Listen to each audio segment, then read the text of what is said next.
Bonjour à tous, il est 13 h à la une de l'actualité en cette mi-journée. C'est une fête de Ramadan confinée. Les musulmans de Côte d'Ivoire célèbrent l'Aïd el-Fitr ce samedi, une fête de Ramadan inédite avec une saveur qui laisse à désirer. De mémoire, cela n'a jamais été le cas, mais cette année, le coronavirus impose sa loi à la religion. Mais peu importe, ce qui compte, c'est la foi et la prière, que ces 29 jours de jeûne soient agréés par Allah. Le chef de l'État a choisi de prier en famille. Hier vendredi, le chef de l'État, justement, le président Alassane Ouattara, a présidé un conseil présidentiel. C'était au palais de la présidence de la République. Un conseil présidentiel donc sur la mise en œuvre du plan de soutien économique, social et humanitaire en réponse à la situation créée par la pandémie de Covid-19. Au moins 97 personnes sont mortes dans le crash survenu hier vendredi de l'Airbus A320 sur un quartier résidentiel de Karachi, la grande ville du sud du Pakistan, selon un nouveau bilan rendu public ce samedi par les autorités locales. Ces dernières ont également fait état de 2 survivants.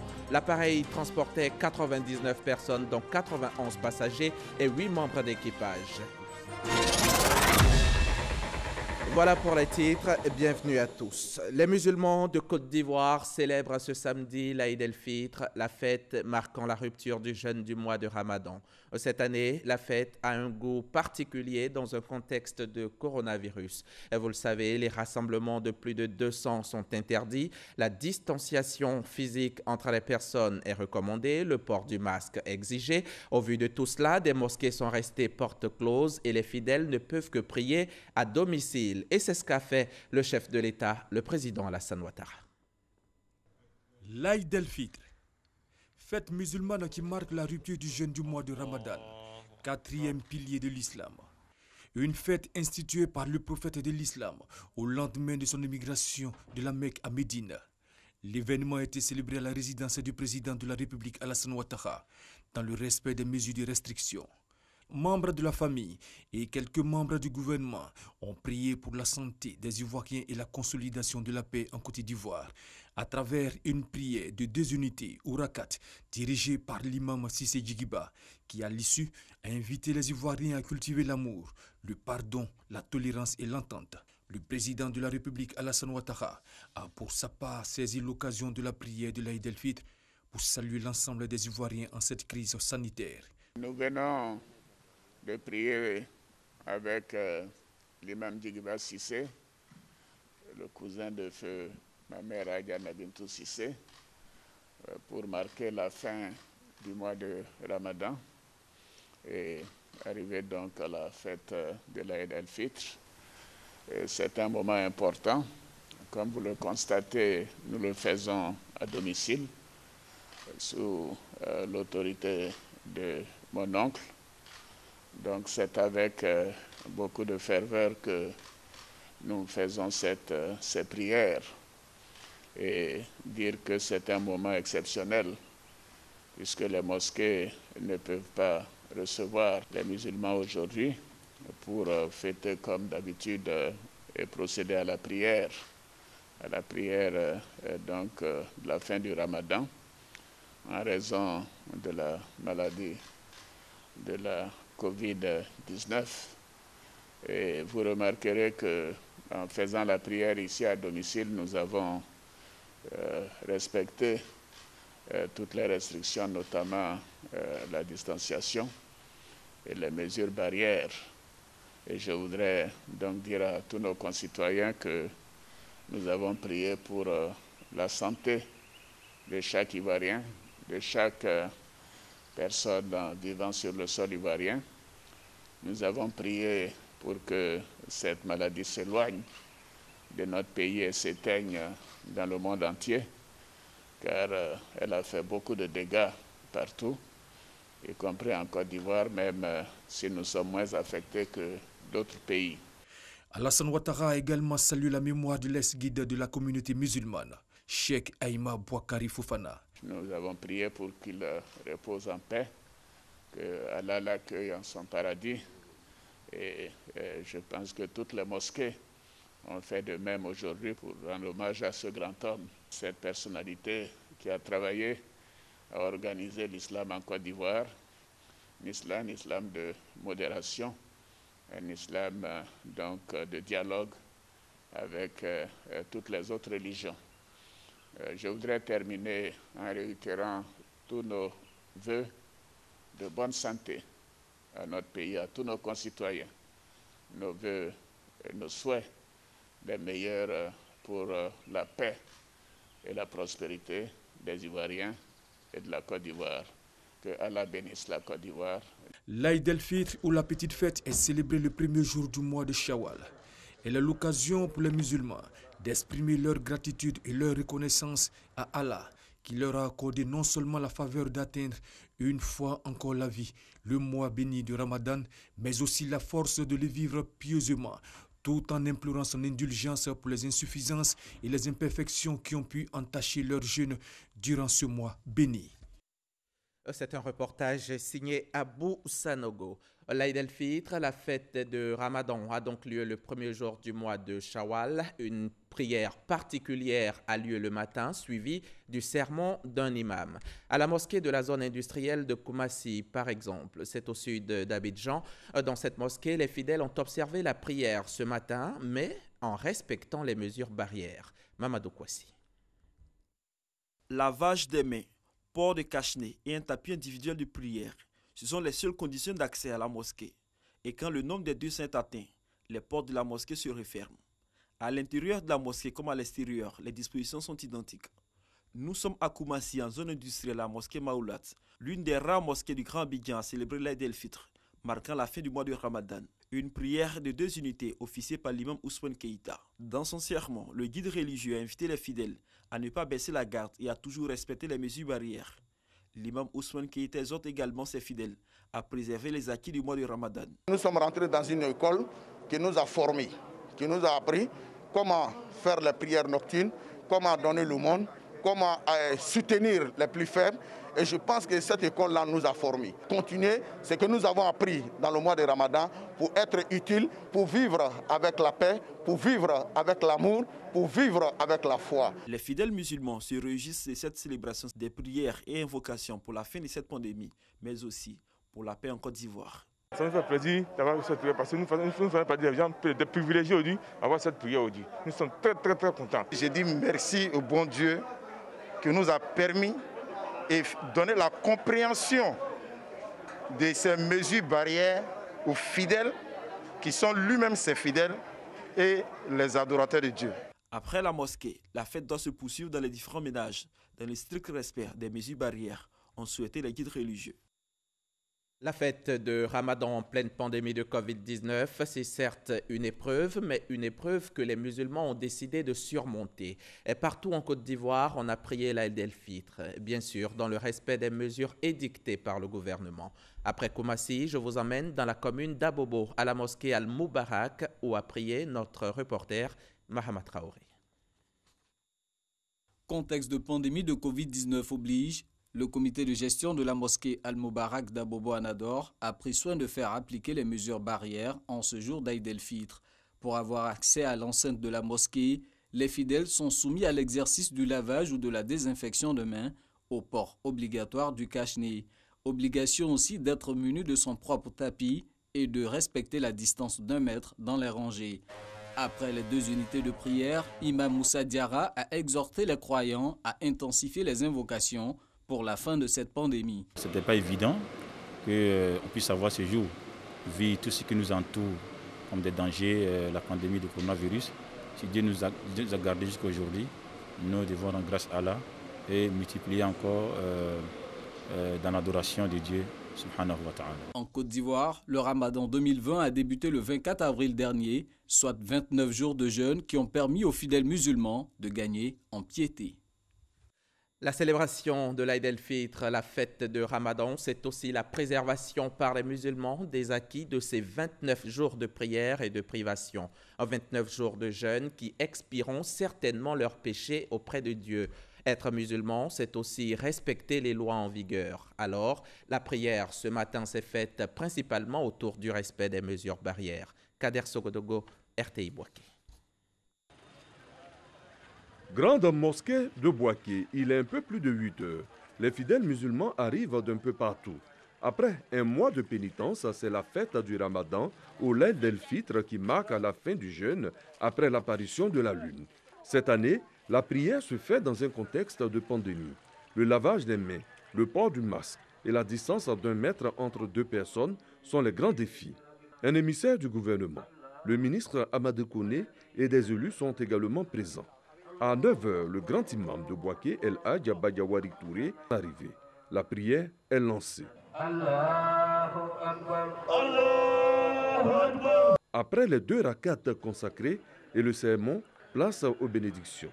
Occasion pour le ministre Amadou Koné d'adresser ses vœux. Grâce à Dieu, donc depuis le Ramadan passé jusqu'à cette année, la ville a connu des changements majeurs. D'importants projets ont été lancés qui tenaient à cœur aux populations. Donc remercier Dieu pour ça, remercier le président et le premier ministre aussi pour ça, et féliciter les populations de Bouaké donc pour leur patience, pour la confiance placée aux autorités de l'État. Et puis enfin, faire des bénédictions pour les dirigeants du pays, pour les autorités du pays, tous les responsables politiques du pays. Nous sommes dans une année donc, qui est importante. Que Dieu fasse que la sagesse nous habite tous. Dès demain, certains renouent avec le jeûne pour 6 jours, histoire d'accompagner le mois sacré. D'autres en profiteront pour mettre leur compteur à jour en rattrapant le jour où ils n'ont pas pu jeûner. Respect strict des mesures barrières. Il ne faut en aucun cas faire fi des recommandations. Une situation qui pourrait sinon annihiler tous les efforts consentis depuis des semaines dans la lutte contre le coronavirus. Malgré cette pandémie de Covid-19, les musulmans de Port-Bouët, eux, passeront certainement une bonne fête de Ramadan. Et pour cause, les ministres Siandou Fofana et Abdourahmane Cissé leur ont fait don de 20 tonnes de vivres. Francis Boifo, reportage. À la grande mosquée de Port-Bouët, les imams ont reçu vendredi le ministre du Tourisme et des Loisirs. Siandou Fofana est allé rappeler à ses guides religieux la nécessité de lutter contre la Covid-19. Passer un message de sensibilisation et de respect des mesures barrières dans le cadre des prières et dans le cadre des regroupements, que ces mesures soient démises. Pour permettre aux responsables locaux du COSIM dans la commune de Port-Bouët de mieux sensibiliser dans les mosquées, le ministre Siandou Fofana lui a offert une voiture de type 4x4. Ça représente la générosité du fait que lui dit merci. Merci et prier pour lui. Dans cet élan de solidarité, les ministres Abdourahmane Cissé et Siandou Fofana ont fait don de 20 tonnes de vivres à la communauté musulmane de Port-Bouët. Ce don vient en complément de ce que nous avons fait en milieu du mois de Carême. C'est surtout dans le sens de répondre à l'appel du cheikh Farid, qui est le guide religieux de Port-Bouët et qui voudra que tous les grands imams et tous les 600 imams et au-delà même des imams des non-musulmans puissent bénéficier dans un contexte de crise, profiter de ces dons-là. Très attaché au vivre ensemble, le ministre Siandou Fofana invite les fidèles musulmans à consolider la paix à Port-Bouët. Et on ouvre le chapitre Covid-19. Le coronavirus continue sa course meurtrière dans le monde. Ce virus est un choc exceptionnel. Il implique donc une réponse exceptionnelle.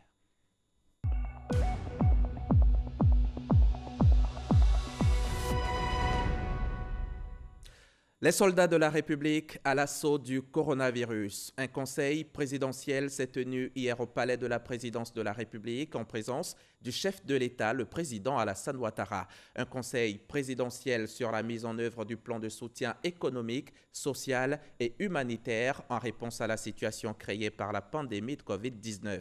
Les précisions de Jérôme Kofi Aboulin. Au palais de la présidence de la République ce vendredi, le temps est à un conseil présidentiel. Une réunion inhabituelle comparée à celle relative au conseil des ministres qui, lui, se tient pratiquement toutes les semaines.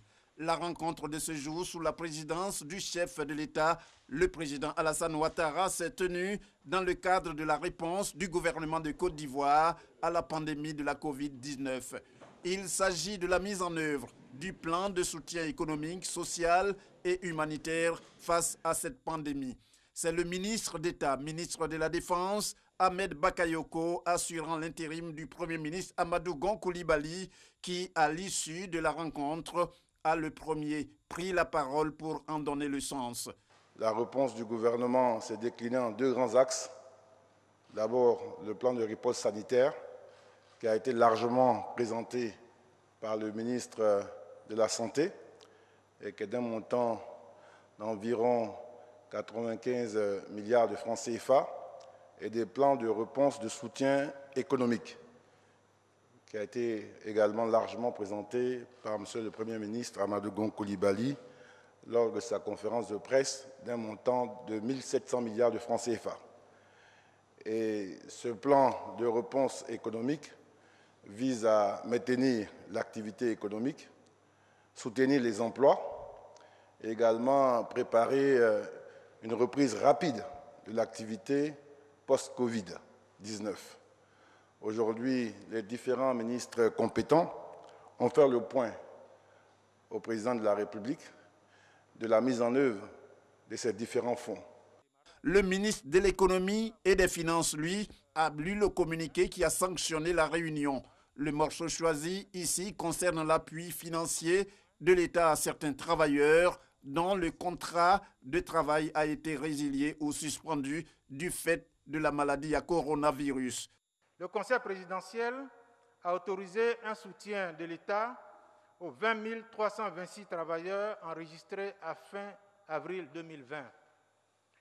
Le soutien de l'État se traduira par le versement à titre exceptionnel d'un montant de 4 407 240 000 francs CFA correspondant à des paiements mensuels par catégorie sur une période de 2 mois répartis comme suit.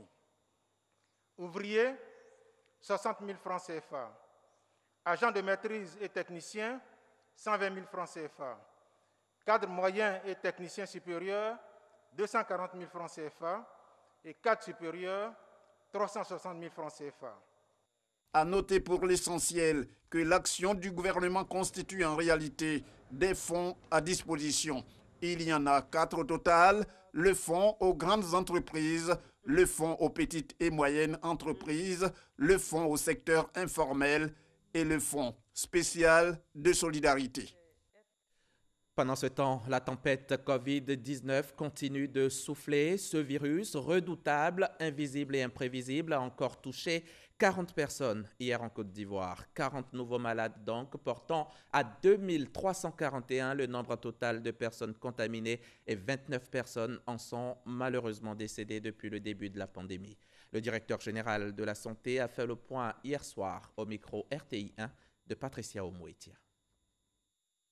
Le ministère de la Santé et de l'Hygiène publique a enregistré ce jour, vendredi 22 mai 2020, 40 nouveaux cas de Covid-19 sur 1164 échantillons prélevés, soit 3,4% de cas positifs, 46 guéris et 0 décès. À la date du 22 mai 2020, la Côte d'Ivoire compte donc 2341 cas confirmés, dont 1146 personnes guéries, 29 décès et 1166 cas actifs. Le nombre total d'échantillons prélevés est de 22 233. Le ministre de la Santé et de l'Hygiène publique exhorte les populations de la Côte d'Ivoire à un strict respect des mesures barrières qui nous permettront de freiner la propagation de la pandémie, de la maîtriser et de la contrôler sur notre sol. Parmi ces mesures, il faut noter que le confinement des personnes fragiles et vulnérables, notamment les personnes âgées et celles souffrant de pathologies chroniques telles que le diabète, l'hypertension artérielle, les cancers, a pour but de les protéger et de réduire les risques de contamination auxquels elles s'exposent. Si toutefois vous toussez, avez de la fièvre et les difficultés respiratoires, nous vous recommandons de vous rendre dans les centres d'accueil et de dépistage Covid-19 ou d'appeler le numéro gratuit suivant, le 101, le 119, le 125 et le 143. Le ministre de la Santé et de l'Hygiène publique remercie et félicite tous les acteurs du système de santé pour leur engagement et leur dévouement dans la lutte contre la pandémie. C'était donc le point de la situation en Côte d'Ivoire, point fait hier soir par le directeur général de la santé, professeur Mamadou Samba. Ailleurs dans le monde, à présent, les chiffres sont aussi en progression au Ghana. On y enregistre 6 617 cas confirmés et 31 décès.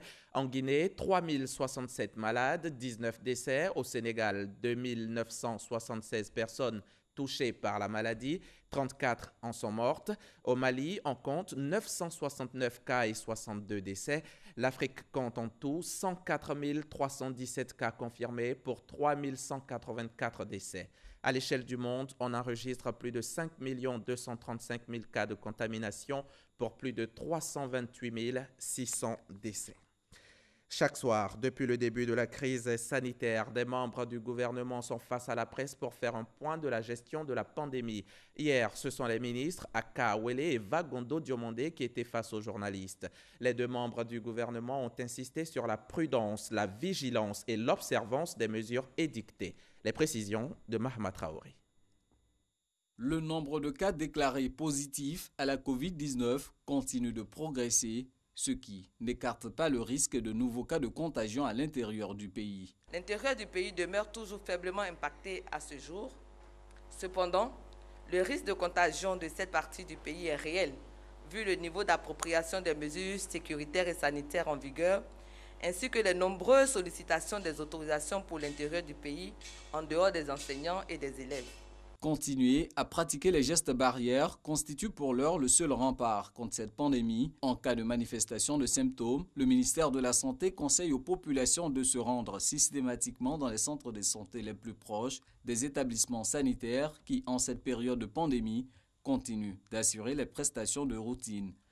Les activités de routine de santé, dont la vaccination des enfants, la collecte du sang, le suivi de la grossesse et de l'accouchement, la prise en charge du paludisme endémique sous-tropique et d'autres pathologies se poursuivent dans les établissements de santé, qu'ils soient publics ou privés. Le ministère de la Santé et de l'Hygiène publique vous encourage à vous y rendre pour tout problème de santé ou besoin de santé, mais également pour préserver les acquis en matière de santé tels que l'élimination de la poliomyélite, l'élimination du ver de Guinée et l'amélioration du taux de couverture vaccinale amorcé. Dans cette bataille contre la Covid-19, les forces de sécurité mènent des actions multiformes afin d'appliquer les mesures liées à l'état d'urgence. Aussi, poursuivons-nous sans relâche les opérations suivantes. 1. Les patrouilles de contrôle du respect des mesures en vigueur. 2. La tenue de tous nos points d'ancrage. 3. Le contrôle et le renforcement de la tenue des points de sortie et de refoulement du Grand Abidjan. 4. La surveillance des sites de dépistage et de confinement. 5.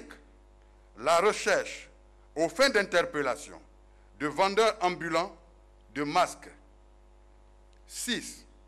La surveillance de nos frontières terrestres, aériennes et maritimes qui demeurent, je le répète, toujours fermées.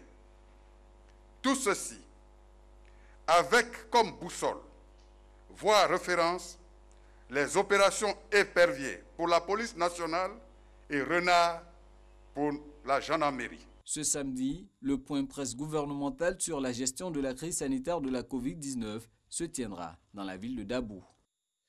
C'est donc en rentrant de Daoukro que le ministre de la Santé s'est rendu à ce point de presse. Daoukro, c'est dans la région de l'Ifou. Dr Eugène Akawele s'y est rendu en compagnie d'autres membres du gouvernement, initialement pour une remise de dons de vivres aux populations. Ils en ont profité pour présenter leur civilité au roi Nanan Kangolagou et sa cour. Mamadou Kwasi est de retour de Daoukro.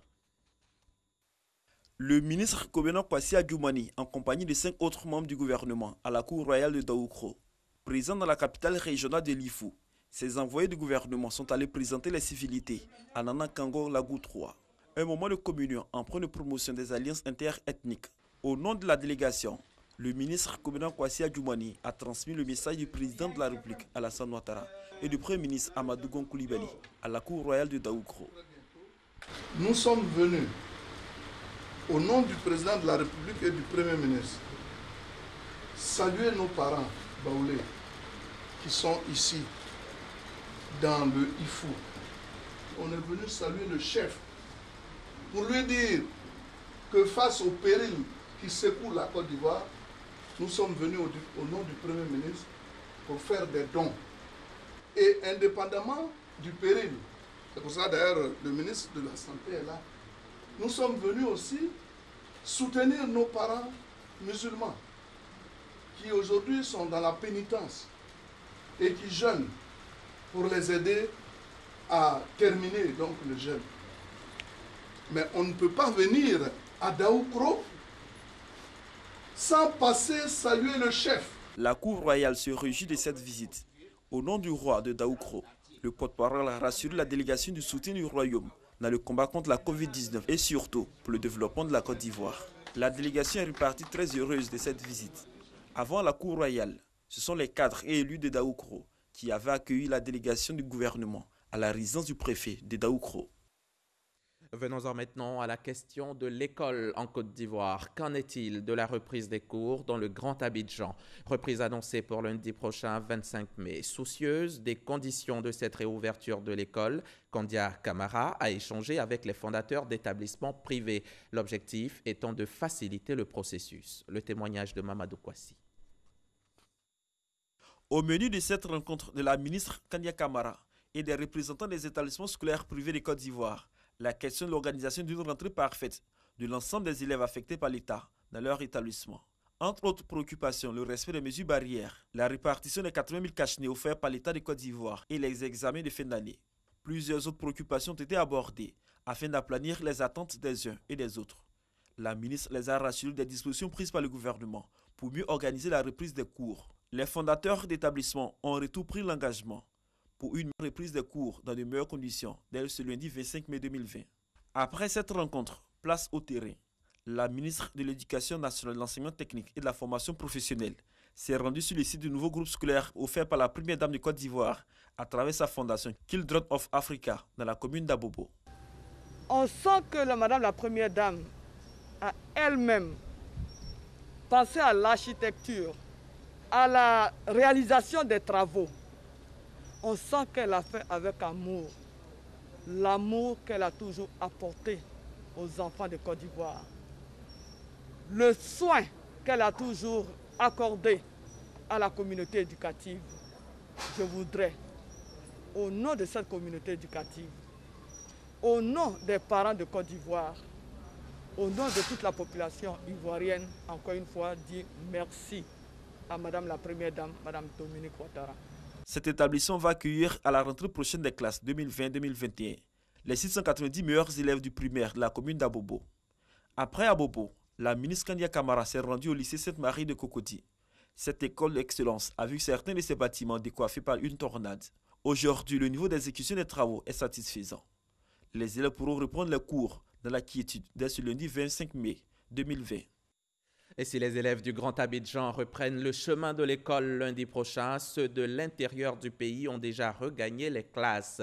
Cela depuis le 18 mai dernier. Et tout comme à Abidjan, l'on s'emploie à mettre en place les conditions sanitaires adéquates pour assurer la sécurité des élèves, des enseignants et du personnel. À Boisflé, par exemple, le maire a offert des masques de protection et des équipements de lavage des mains aux écoles de la ville. Grace Kando nous en dit plus.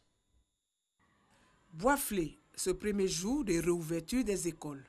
L'heure est aux réunions pour les derniers réglages organisés par les différentes inspections de l'enseignement primaire, comme ici au groupe scolaire Yoman Dibi Michel. C'est en ce moment-là qu'arrivent des visiteurs venus de la mairie.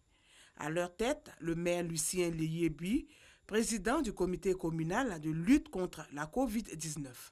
Les bras chargés de seaux pour le lavage des mains et des masques destinés aux élèves ainsi qu'au corps enseignant. Objectif, amener cette corporation à s'approprier les mesures barrières édictées par le gouvernement. Avec la reprise, nous devons redoubler d'efforts, nous devons être au premier plan, nous devons être là pour que ces cours-là puissent se poursuivre sans qu'il y ait de contamination, sans que la Covid-19 ne puisse se propager à travers les élèves et les enseignants. Nous sommes des pédagogues. Le maire, de par sa profession de médecin, c'est notre guide par rapport à toute question sanitaire. Nous sommes comblés. Même décor au groupe scolaire BAD. En cet autre lieu, le président du comité communal de lutte contre la Covid-19 se rend compte que le port du masque n'est pas un frein au bon déroulement des cours. Dorian, j'entends bien ta voix, donc on peut mettre le cache-nez et répondre aux questions du maître en classe. Lucien Leyébi invite le corps enseignant et les élèves à la vigilance et au respect scrupuleux des mesures édictées par le gouvernement pour empêcher une résurgence du coronavirus dans la Maraoué.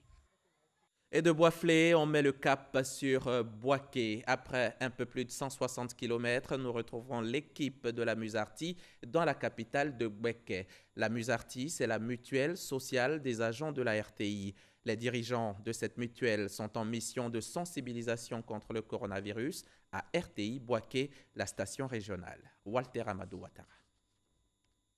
En raison de l'actuelle crise sanitaire, nul ne peut accéder aux locaux de RTI Boaké sans se conformer aux règles d'hygiène liées à la lutte contre la COVID-19. Du directeur aux agents de la station régionale, tous s'alignent sur la ligne de conduite édictée par le Conseil national de sécurité. Les mesures barrières sont respectées également aux différents postes de travail. Ces mesures constituent une exigence à laquelle Fosseni Dambélé, directeur général de la RTI, accorde du prix en vue de protéger l'ensemble du personnel de la structure qu'il dirige. La mutuelle sociale des agents de la RTI, Musarti, est inscrite dans cette dynamique. Elle multiplie les actions de sensibilisation contre la pandémie. Après des sites de la RTI à Abidjan, RTI Boaké a eu droit à une séance de mobilisation relative à l'importance du strict respect des mesures contre la COVID-19. Elle a été marquée par une seconde remise de masques réutilisables. Alors c'est personnalisé parce que ça nous permet d'être identifiés. Si moi j'ai laissé mon masque parce que je vais à l'antenne, il ne faudrait pas qu'un collègue vienne parce qu'on a la même couleur que ce collègue-là prenne mon masque. Par exemple, à l'ensemble des Ivoiriens, il faut respecter ces mesures barrières-là. Vraiment, la maladie est là, il faut faire attention. Il faut se laver les mains avec du savon et il faut porter en définitive le masque. Brahima Doumia, directeur de RTI Boaké, s'est félicité de la tenue de cette mission de la Musarti à la station régionale avant d'assurer que le cap sera maintenu. Nous nous réjouissons de la visite du président de la mutuelle sociale des agents de la RTI. Il s'agit de nous inculquer les mesures barrières pour éviter cette maladie qui continue de sévir. Donc ce geste de la Musarti n'est pas un geste de trop. Après RTI Boaké, la Musarti compte étendre cette campagne de sensibilisation aux autres villes où exercent les correspondants régionaux de la RTI. Et si on tentait maintenant de mettre fin aux inégalités en matière de santé, mettre fin maintenant à la fistule. C'est en tout cas le thème de la 12e journée internationale pour l'élimination de la fistule obstétricale, célébrée donc ce 23 mai. C'est l'une des lésions les plus graves et les plus dangereuses susceptibles de survenir lors d'un accouchement. Et de nombreuses femmes en souffrent. On écoute le message du gouvernement. La fistule obstétricale, un véritable problème de santé publique. En Côte d'Ivoire, sa prévalence est de 2,5% selon une enquête de 2016, soit plus de 135 000 cas, dont 250 nouveaux cas chaque année. Les facteurs favorisant son apparition chez la femme sont, entre autres, le non-respect du calendrier des consultations prénatales, les accouchements à domicile, l'excision et le mariage précoce, la faible utilisation des services de planification familiale. Le 23 mai de chaque année, le monde entier célèbre la journée internationale pour l'élimination de la fistule obstétricale. Thème choisi pour la célébration de cette 12e édition, Mettre fin aux inégalités entre les sexes. Mettre fin aux inégalités en matière de santé. Mettre fin maintenant à la fistule. Ces dernières années, des progrès considérables ont été accomplis en matière de lutte contre la fistule obstétricale en Côte d'Ivoire. Le ministère de la Santé publique, en collaboration avec le Fonds des Nations Unies pour la population UNFPA et l'Agence coréenne de coopération internationale COICA, a lancé en 2012 le projet Prévention et prise en charge des fistules obstétricales. À ce jour, 2 phases ont été déjà réalisées avec les résultats suivants. 3 385 femmes et filles ont bénéficié d'un traitement réparateur avec un taux de succès global de 85%. Consolider ces acquis, la 3e phase du projet d'un montant de $10 690 000 de 2020 à 2023 est mise en œuvre. Un accent particulier est consacré à la prévention et à la prise en charge gratuite des cas simples de fistules obstétricales.